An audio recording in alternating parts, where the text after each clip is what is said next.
Kung mahilig ka rin sa maanghang, siguradong magugustuhan mo to dahil for today's video, magluluto tayo ng cheesy dynamite lumpia. Pwedeng pang merienda at pwede rin pang ulam. Higit sa lahat, pwede rin pang benta. Napakadali lang ding lutuin kaya wala nang patumpik-tumpik pa, simulan na natin. Kailangan natin dito ng siling haba o siling dynamite at kahit ilang piraso ang gusto nyong gawin, pwede. So lalagyan na muna natin ng hiwa dito sa ibabaw bago natin lagyan naman ng slice pababa galing doon sa hiniwa natin. Tapos tatanggalan natin yan ng mga buto at yung puting strip na nasa loob ng sili. Yan kasi yung mga pinakamaanghang na part. Pero kung talagang mahilig naman kayo sa maanghang, pwedeng yung mga buto lang yung tanggalin nyo. So ganito yung magiging itsura niya kapag malinis na, puro green na lang yung natira. Then meron tayo ditong ground pork. Lulutuin lang muna natin yan hanggang sa mag-brown na yung kanyang kulay. And then maglalagay tayo ng konting butter.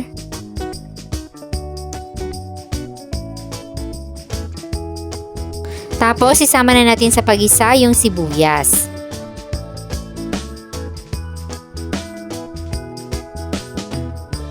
Tapos, isunod na rin natin yung bawang.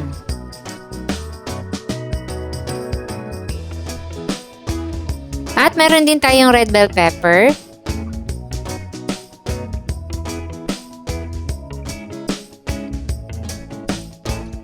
At pagkatapos natin niya mag-isa, maglalagay na tayo dito ng toyo, konting oyster sauce at maraming paminta.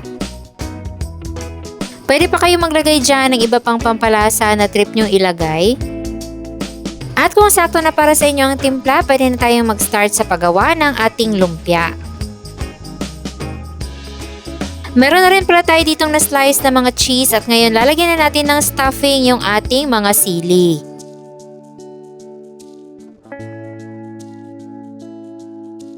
At syempre, yung ating sliced cheese at ibabalot na natin yan sa ating lumpia wrapper.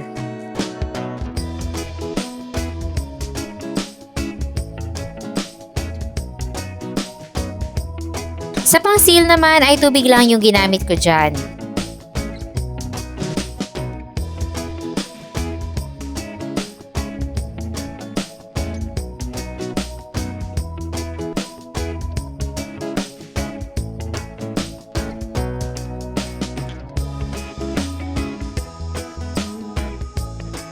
At pagkatapos nating mabalot lahat, syempre ang susunod dyan ay ipiprito na natin yan. So magpapainit lang muna tayo dito ng mantika at i-deep fry na natin yung ating mga lumpia.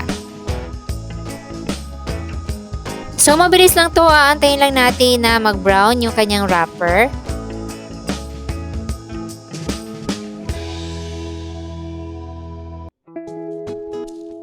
At kapag ganito nag-brown na, pwede na natin yung hanguin.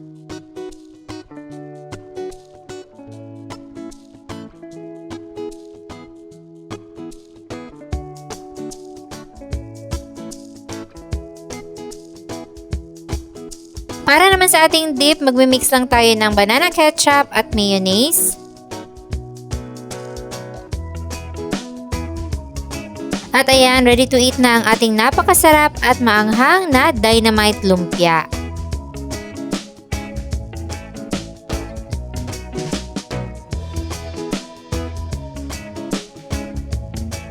Sa sarap nga nito, hindi mo talaga mamamalaya na marami ka na palang nakain. Kaya napakasarap talaga nito sa merienda at kung gusto nyong ulamin ay pwedeng-pwede rin.